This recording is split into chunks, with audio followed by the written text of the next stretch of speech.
Thanks for having me. For me, it's not all full, ready to learn. For me, it's all full, ready to sleep. Right? So this is actually two of the toughest sessions during these events. The one after lunch and the one before drinks. Right? I think I have 30 minutes on this stage. I'll try to only use 20 to 25, and then hopefully we can do some Q&A. And I understand that that might be a little bit intimidating because we are a lot of people in the room. At the same time, we're all one family. I'm here for you folks, so any question that you have, ask them to me. Who's the least tech-savvy person in the room? Okay, I don't want to start a fight, but I think we have a couple. Yeah, I think we have a couple. I'll try not to talk about technology as much during my session. The most technical piece will be my title at Microsoft. So I'm the partner technical strategist for Microsoft Teams Rooms. Basically, what my team does all day is it's trying to help partners and customers understand how to make hybrid work. Right? And I think over the past 3 years, we have seen that technology can really amplify human ingenuity. I think we all saw that without technology, there was not even a real connection. And as important as technology is, especially to a nerd like myself, and I think nerd is a compliment, it's really the people that are the driving force of change within organizations. It's people that pick up old things that used to work really well and trying to make them better. It's people that, hey, we have a best practice in that part of the organization. Let's see how we can leverage that and how we can make others better. At the same time, we did learn a couple of things. One, I was very impressed by the resilience of both companies and employees. So I'm from the Netherlands. I live in a small town called Purmerend. I will not ask you to repeat that. It's right outside of Amsterdam, but my favorite restaurant in Purmerend all of a sudden had takeaway. I was working with a training agency a lot, and they didn't have any online modules. Now, post-pandemic, they have online modules. So I think we saw a few good things coming from this. But also, if you look at people, I always use the example of my next-door neighbor. When she needed to start working from home, mind you, on Monday she was going into the office, on Tuesday there was some press conference, and then on Wednesday she had to work from home. And she worked at her kitchen table. So the way that what her day looked like was get up in the morning, go into the kitchen, sit down, open the laptop. Hey manager, I've started working. And then she'd work from 8:30 to 5:30. Hey manager, I stopped working, close the laptop, put it in a drawer, and then her and her husband would start cooking. Right? That's not healthy. So we saw twice as many meetings. We also saw people logging in half an hour earlier and ending half an hour later. As human beings, we do really well at sprinting, but then we need to rest. Right? That's key. And then above all, we are social animals, so we need to be around each other. And I think that organizations have changed forever. Even in a big organization like Microsoft, so Microsoft in the Netherlands has about 1,500 people. If you would get to the parking garage at 9:15, it would be full, pre-pandemic. Even in Microsoft, where we were able to work hybrid for 15 years, right? People would come into the office, but that has really changed. And I don't think there's a one-size-all thing that works, but we do need, and Barry and Jenny spoke about this in the keynote, we do see that people now need a reason to go into the office. And that's something we need to start facilitating. So you, sir, if you don't mind me asking, John, what's the reason why you would go into an office? Collaboration. You, sir? Hang out with friends. Hang out with friends. Ma'am, you? Training purposes? Right. It's mostly to meet people. But how do you know if one of your favorite colleagues, or maybe your manager, or somebody else on another team will actually be in the office? You don't, right? And that's why we need tools. So we're about to launch this thing. It's called Microsoft Places. And the idea of this is that we want to turn a space into a place. Bring back that serendipity of being in the office and, hey, oh, you're here as well? Oh, you're doing a coffee run? Let me join you. These are the things that we're going to bring back. And so people can schedule their workplace in the office. They can see where everybody else is seated. Oh, my favorite team member's there. Oh, I see that the manager from this other team is going to be there as well, and I really want to speak to her, so let me schedule some time. Now, when you're in an office, In 2 out of 3 meetings, we'll have at least one virtual participant. So how does the office know how many people are in? Well, because of this tool, if you have a team of 5, and 5 in the office and then 3 joining virtually, the tool will actually see we have 5 people. So when you book a room, it'll book a room for 5 people and not for 8, because the meeting is for 8. Right? So that's something that we're gonna release to, again, bring back that serendipity and coincidentally meeting people in the office. It is difficult though, because over 70% of the people are saying I want to be able to work hybrid, work from home or on the road. At the same time, almost 70% of the people are saying, but I want to come back into the office. If you ask why, if you ask the first group of 73%, why do you want to go to the office? Why do you want to work from home? They're saying, I want to work from home. Half of them saying, I want to work from home because that's where I can do my best focus work. If you ask that same question to the 67% that are saying, I want to go into the office, 50% of them saying, and you can guess it, I can see it in your eyes, 50% of them are saying, I'm going to the office because that's where I can do my best focus work. Data is showing that about 87% of the people are more productive working from home. Only 12% of the managers actually believe that. Right? So there is no real one-size-fits-all model. It's actually quite difficult. So one thing that's important is flexibility. Barry and Jenny, they spoke about the worth it equation. And that's what we're seeing in the data. I was speaking to a friend of mine. He lives in Belgium, and he works for a big tech company as well. He was on the phone with me. He was saying, I'm fed up. I was stuck in traffic for an hour and a half, and I'm done. I was like, why are you stuck in traffic for an hour and a half? My boss is requiring me to come back to the office 4 times a week, and I don't want to do it. I was like, I can imagine, because the time that you spend in traffic, I took my kids to school. Oh, no, I had breakfast with the kids. I took my kids to school.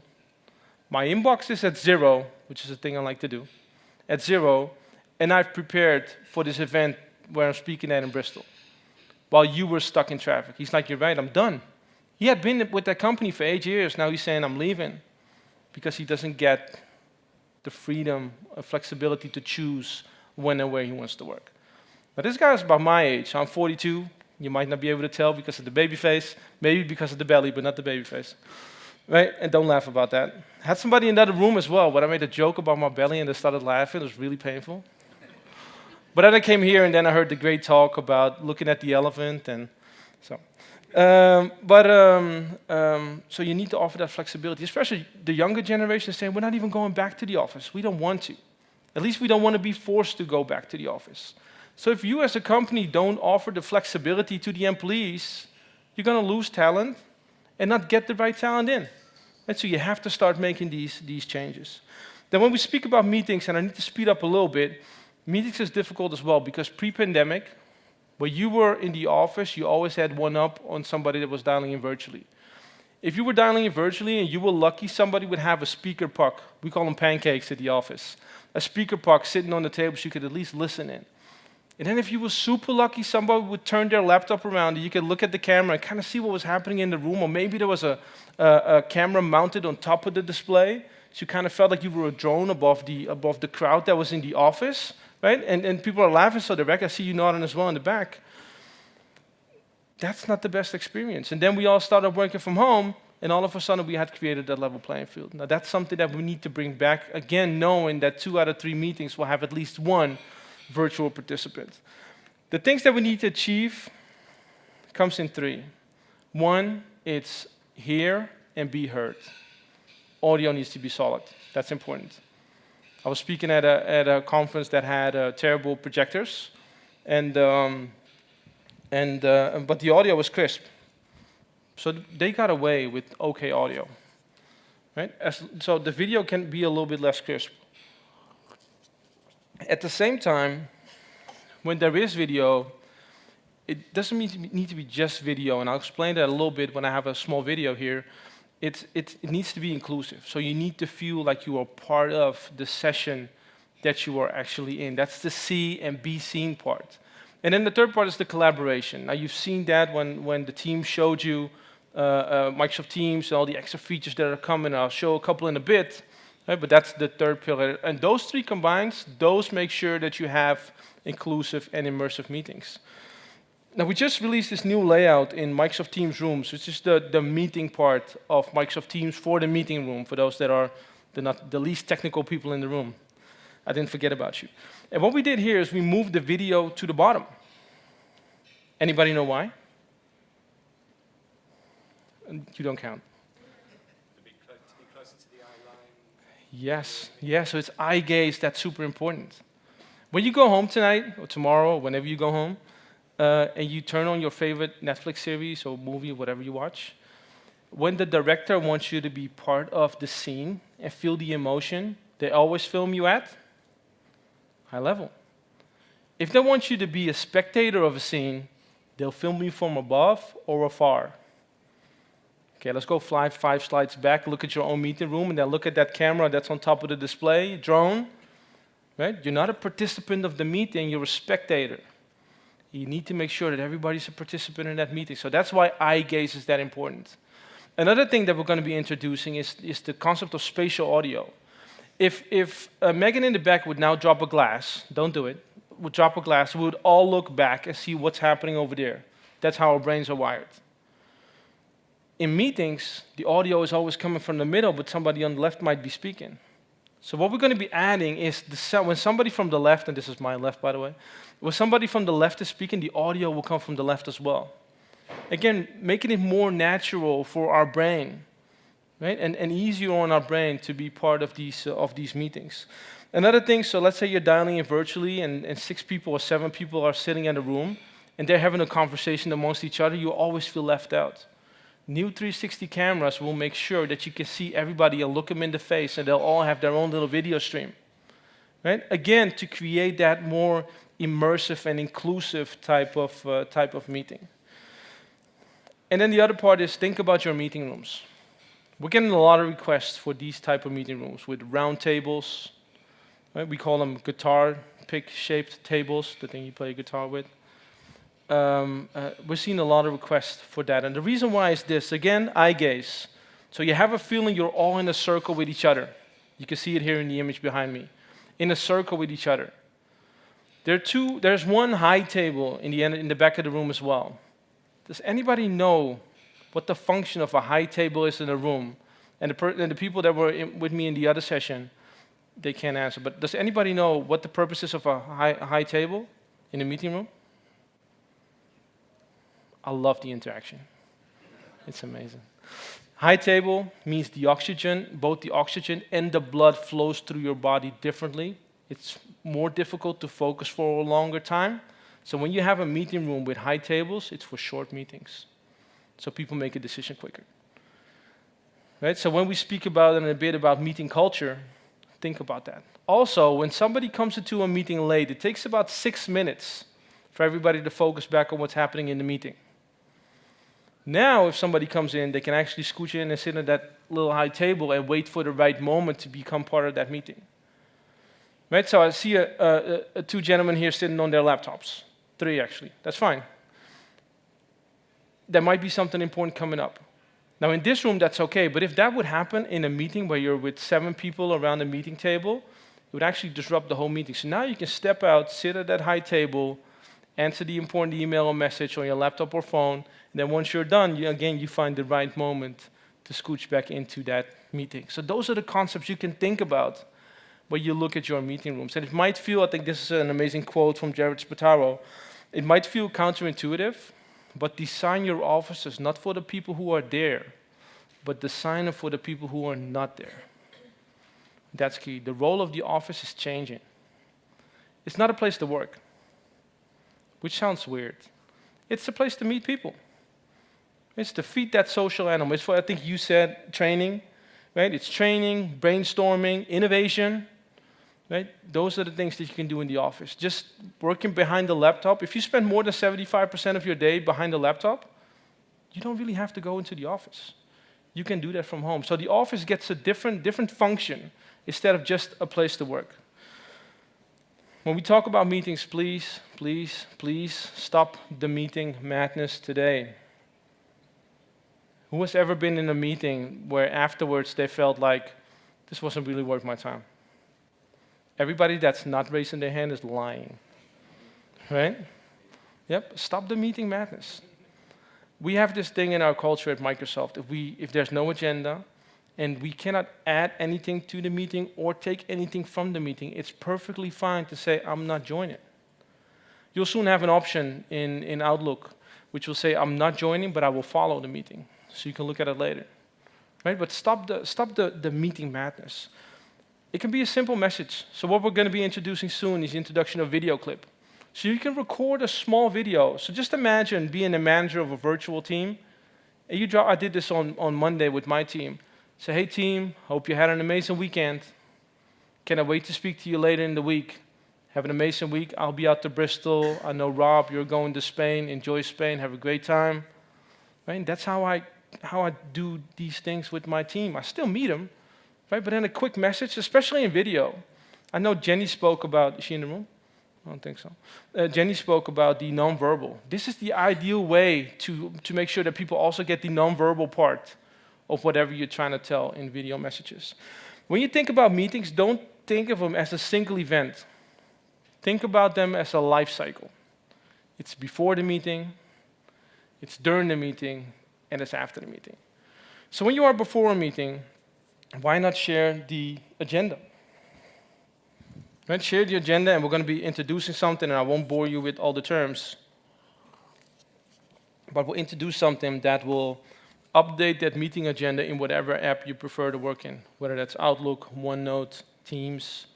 The agenda will be there all the time. So what if you upload the agenda and you upload the PowerPoint presentation that you're going to be presenting, or the Excel sheet that the finance team is going to be looking at? Upload that before the meeting so people can come in prepared. Now, during the meeting, you'll also on your screen see this agenda, right? And you can do timekeeping, right? Say, hey, we still have to talk about these different points. And then after the meeting, we have the post-meeting recap. So the recap will still have the agenda, all the action points you've noted down, the meeting notes, the PowerPoint deck that was presented, the recording with transcription. Right? So what I often do, sometimes I'm on these community calls, we call them internally in Microsoft. And mind you, it's 165,000 people in the company. So sometimes I'm on calls with 1,500 people. Mind you, fun fact, meeting should never be larger than 7 people.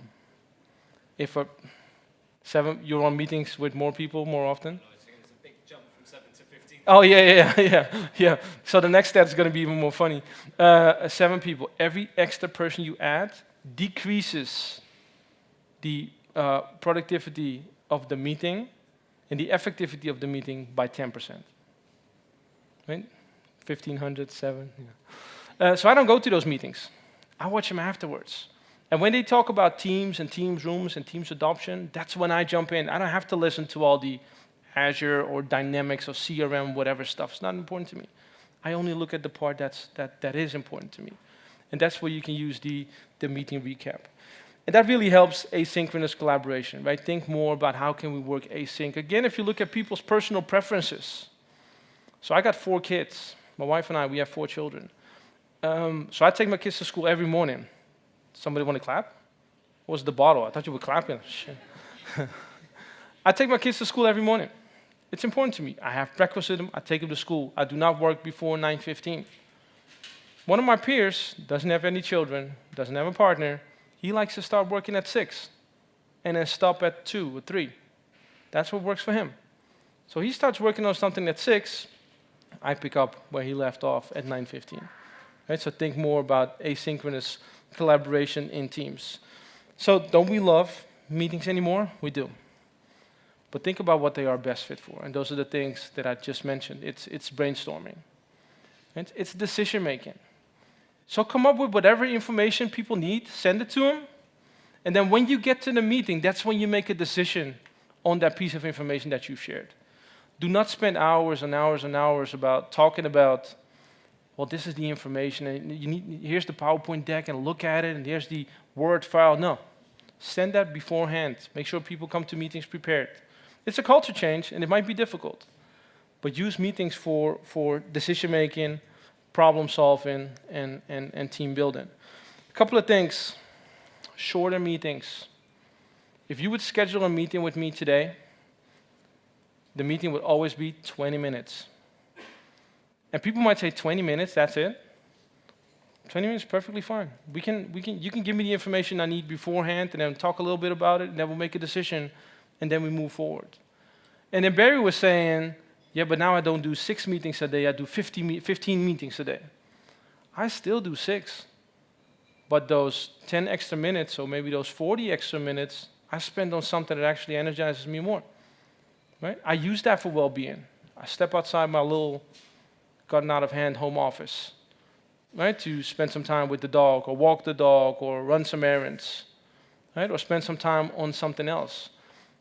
Stop the 60-minute meetings, please. At least make them 45. If you don't want to go down to 20, make them 45. So then everybody has 15 minutes just to spend on something else than sitting behind a computer screen, because it's not healthy. Send conscious invites. Think about, does this person need to be here, yes or no? If that person is not needed, do not invite them or make them optional. Right? And then again, like I said, make sure that everything has a calendar and an agenda, so that everybody knows what you're going to be talking about. When you do hybrid meetings, you don't want the person that's dialing in or the people that are dialing in virtually to be left behind. Right? Make them the facilitator of the meeting. You know what, ma'am? You own the agenda today. You do timekeeping. Whenever you discuss a topic, make sure that you talk to the person that's dialing in virtually first, because you want to make sure that she or he continues to be part of the meeting that you are in. This is my final slide.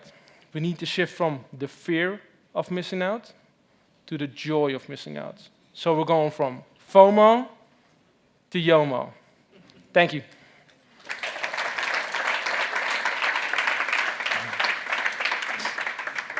How are we on time? Do we have time for a little bit of Q&A? Maybe 1, 2 questions? We do? Thank you. Again, don't be shy.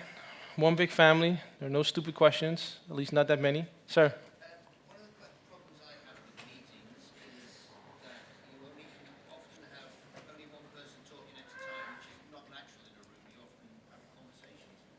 Is there a way around making that easier?